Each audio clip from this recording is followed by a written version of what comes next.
Money often costs too much. Ralph Waldo Emerson.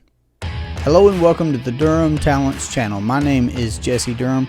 For today's installment of our quote series, we're going to cover a quote from Ralph Waldo Emerson when he said, "Money often costs too much." Now, let's start right off the bat with what I believe at least is his intention behind this quote, which is to say that there is more than meets the eye. It's not just paper money in hand, let's say. Actually, that makes me think of Rabbi Daniel Lapin, author of the book Thou Shalt Prosper.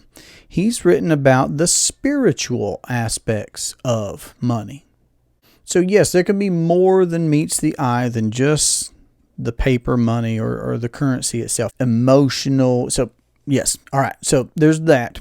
I don't want to completely bypass that, but I think that, well, for those of us that are vetting or implementing already the infinite banking concept, we can look at several different aspects. One way of looking at this saying, I thought, was, well, just first definitionally starting with, what is money? Because I can remember when I saw my first presentation on an introduction to the infinite banking concept, I was asked the question, what is money? And I don't know that I had a good answer for that. And I was probably 30 years old, I guess it was at the time. And I don't know that I had a good answer for that. So I'll ask you, and I'm not trying to aha or gotcha or speak too fundamentally for your taste. But money is a means of exchange. That's all it is. We exchange money for gas in the cars, money for groceries at home, money for vacations. And then those things are sold for money. Okay, so vacations are sold for money. Groceries are sold for money. So money is just a means of exchange. And that leads me to believe that money is just a tool. Now, can a tool do something good, be a usable thing for good? Yes. Could it be used for bad? Yes. So it's the user. Could you do good things with money? Could you do bad things with money? Yes. And again, I know that, or I feel that may not be the exact impetus behind Emerson's saying there about money costing too much. He's talking about the baggage that comes with it, the footprint that comes with it, but then again, I mean, so there's responsibility, especially for those that think we have a place of stewardship for the things that we quote unquote have. Well, okay, so I'm just pointing out money is a means of exchange. Money is also a tool. Another way to look at this could be to say, does money have too much cost?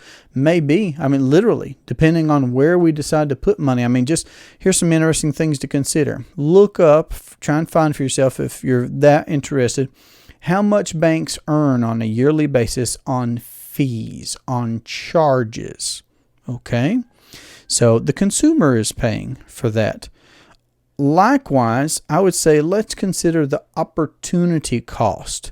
You know, if you're taking money and putting it here or putting it there, under a mattress, in a coffee jar, in a savings account, in a CD, I mean, it's just worthwhile to ask where it is that we're putting money, because really, what is it costing us there? What are we forfeiting by leaving our money static and lazy in lots of places where people do put money? So is there that kind of a cost? And again, I know that that's probably not what Emerson was saying there, but I would also say it's worth asking ourselves these questions. And I'm someone who gets that question often enough when I'm talking with a prospective client. Jesse, what do I do with my money? Jesse, how should I use a policy? And I normally take the Christ-like approach to answering that question by asking a question of my own. What do you think you should do? What are you knowledgeable in? What are you skillful in? Where do you have experience? What could you do with capital is going to be my return question. Again, not to avoid giving a straight answer, but just to promote thought. And again, that's what I'm trying to do here with this quote is, We have all these different quotes that we've been exposed to in literature, in our raising, in the propaganda that's out there conventionally from all the financial gurus. And I just think it is worthwhile evaluating.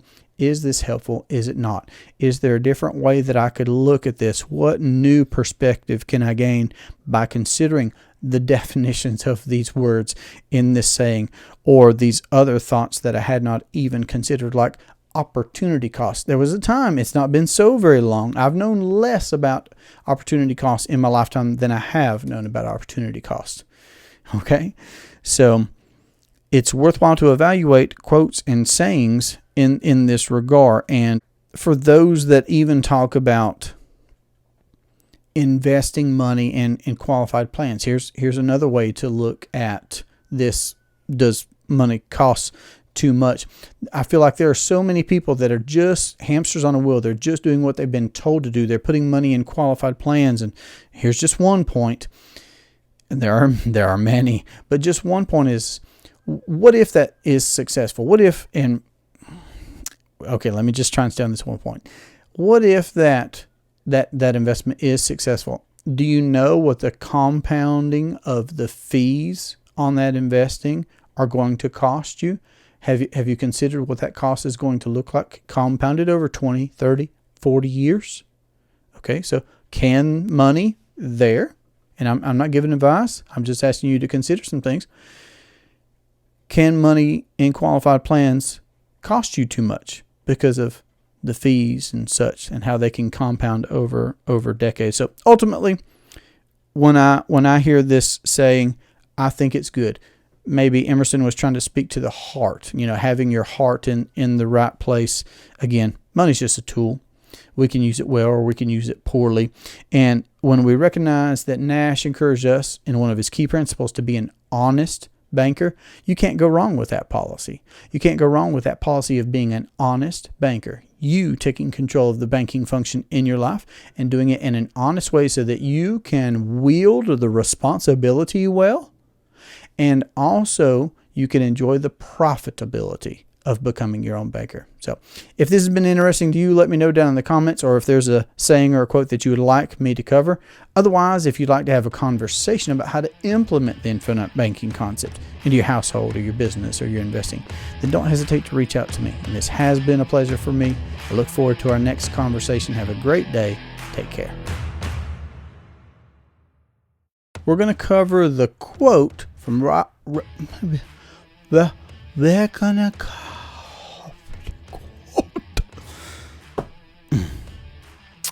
Take two. You know what? I would tell you just how good my wife's Italian dishes are, but it would be impossible.